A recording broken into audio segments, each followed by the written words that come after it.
So Bank of America has come out and reiterated a buy rating on Micron at a price target of $1,550. And this is relevant because I wanted to go over some of the key reasons that Bank of America is coming out and reiterating that. And so the analyst is Vivek Arya, who is the managing director and semiconductor analyst at Bank of America Securities.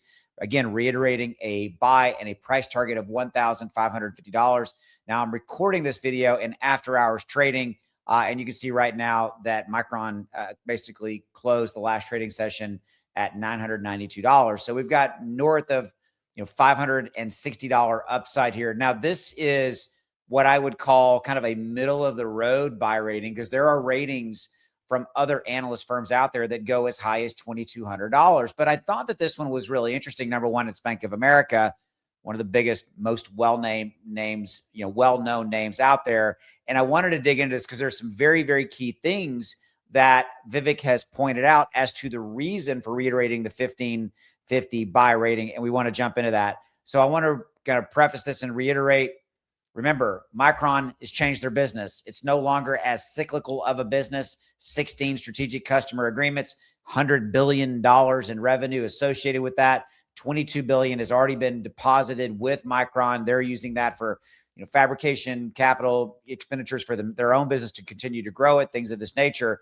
And remember, in the macro case here, there's 5.5 trillion out there, 2030 forecast that should be spent on AI infrastructure build out. And that's very, very relevant. Now, one of the things that I saw coming out from Bank of America that's actually not represented in this infographic is that they targeted a AI infrastructure build out north of $1.5 trillion by the end of 27. I thought that was interesting. That's one of the few times that I've actually seen a number there, because right now the number for the AI build out, kind of infrastructure enterprise spend for all of AI is climbing to and probably end to about $750 billion in 26. And now we're looking at a $1.5 trillion spend coming in from for the end of 27. And again, that goes to the heart of CapEx expenditures, which I talk a lot about in my videos, because CapEx expenditures are one of the things that Wall Street gets a little dicey about, and everybody starts freaking out like they're running around with their hair on fire when every week there's some piece of news where everybody's freaking about oh, my CapEx expenditures are going to stop. No, they're really not. Okay, again, I want to reiterate that Bank of America has reiterated their buy, but I want to go back to 16 strategic customer agreements, $100 billion allocated. Those are allocated dollars that contractually are there, okay? And the AI spend is not going to slow down, but Wall Street wants you to think it is. They want to keep that uncertainty and that fear in your mind. Okay, so let's jump into this Bank of America bullish call on Micron, reiterating a buy. One of the first things that's pillar to this or key to this is the $250 billion U.S. investment plan. So let's zoom in on that just a little bit here on the left-hand side. Let me move the picture of me. So there you go.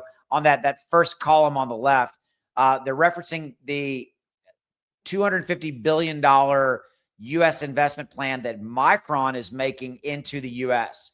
for different types of things.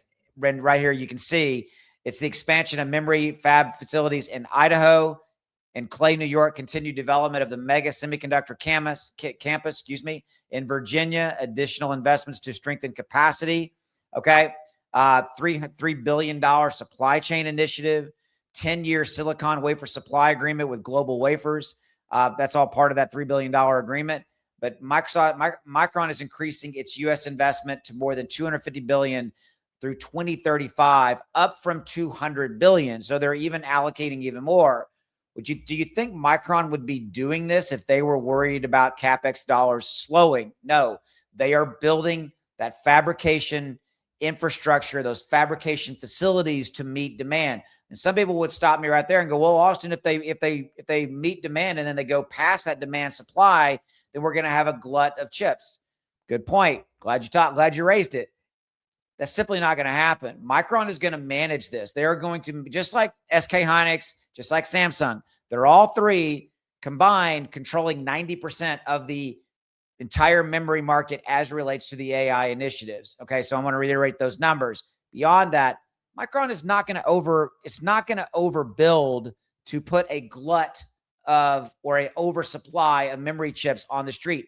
Neither is SK Hynix and neither is Samsung. You want to know why? Price. They're raising their price, which is ultimately contributing to insane profits and ultimately driving higher earnings per share, raising the stock price and all of those kind of things. Okay. So middle column here, why Bank of America is so bullish. First, number one, AI spending is still accelerating. There's that number. I was looking for it. Right here, number one. B of A expects big tech companies to spend $1.5 trillion on AI and cloud infrastructure in 27, 40 to 50% higher than expected spending this year. I just gave you that number. That number is going to come in at about $750 billion for 26. And memory is expected to capture 35 to 40% of that spending, making Micron a massive beneficiary. Guys, I could stop right there and we could be done with the video, okay? Anytime you have that doubt, always come back to that. Come back to that CapEx expenditures are going to continue to go up. And this is Bank of America, their lead analyst, talking about this and putting it front and center. So the next time you see that article or that talking head on the financial network saying, well, CapEx expenditures are going to go away, just kind of shake your head and walk out of the room. Seriously, okay? Or change the channel. Memory has become strategic, number two. It is no longer a commodity. High bandwidth memory, HBM, DRAM, and AI storage are now essential components of AI systems. Aria believes, this is the analyst, believes memory is evolving from a cyclical commodity into a strategic, can't talk, AI enabler, deserving higher valuation multiples. Point blank. Again, we talked about the long-term customer agreements right here. There they are. Okay. Big ones. GM, Ford, at least 3 or 4 of the hyperscalers not named in the customer agreements, but we believe and know that they are there. Okay. Some of the parts valuation, this is the very bottom one, number 4. It's very interesting. This analyst values Micron by separating it into 2 components. Traditional memory business, valued at a price to book multiple, and the HBM business, valued at a much richer earnings multiple. This approach supports his $1,550 price target. Okay, interesting, right? Now, let's shift over to the far right column. Why the $250 billion investment matters that Micron is investing into the United States as far as their build-out plan. It signals confidence that the AI memory demand will remain elevated for years. Remember, that plan from Micron goes through 2035.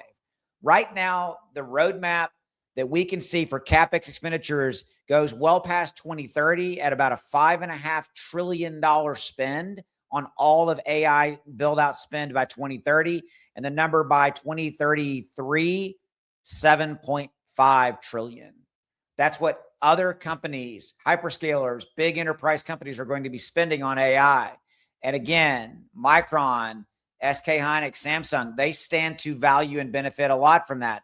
And I think Micron stands to benefit even more so because they are the only US-based memory manufacturer, essentially. SK Hynix is not. Samsung is not. Okay. Second thing, commitment to produce 40% of Micron's DRAM in the U.S. over time. This also, the $250 billion is spending in the United States. Commitment to produce, strengthens U.S. supply chain security of national and semiconductor independence. We don't want to be dependent on fabrication facilities in other countries. Again, strengthens Micron's position and the fact that they have multiple locations, Idaho, New York, Virginia, all that kind of stuff. Micron will benefit from government contracts as well as contracts from companies like General Motors and Ford. GM and Ford are putting Micron components into their products, their cars, their trucks. They're as part of these initiatives, American company to American company. I am not taking anything away from SK Hynix or Samsung, both great companies. I'm going to invest in SK Hynix whenever they come to the United States on tomorrow's NASDAQ listing. But they're not mutually exclusive. Micron I like for its reasons, SK Hynix. If you're talking about just investment potential, you have to look at each one of them for its own value. Okay. Over here on the right, the $250 billion investment provides capacity to support hyperscalers' long-term AI infrastructure. The bottom line, B of A, Bank of America, Vivek Arya believes the market is still pricing Micron as a cyclical memory company. I agree. While it increasingly resembles a long-duration AI infrastructure. Essentially, he's saying Micron should be put on the level of an AMD, an NVIDIA, an Intel, but the market, Wall Street, still sees it as this old school cyclical memory business that it used to be. And that's where Wall Street is getting it wrong. And that's why, again, I think the multiples are still low for Micron. Yeah. So what do you think? Argue with me. Do you think I'm wrong? Do you think Vivek Arya is wrong? Bank of America with their buy rating and reiterating the price target of $1,550. I want to hear from you. Drop in the comments below. By the way, I am building a community here around Micron, AI, memory, SK Hynix, and keeping you up to date. I will also cover other sectors of the AI space, so please consider subscribing to the channel. Please like this video. It helps me grow the channel. I would truly appreciate it. So thank you for giving me a few minutes and let me know what you think. Do you think we're on to something here? I do. I think we're in the right place at the right time. And I'm very, very bullish on Micron. And I'd love to hear from you as to what your thoughts are. Links are right down there.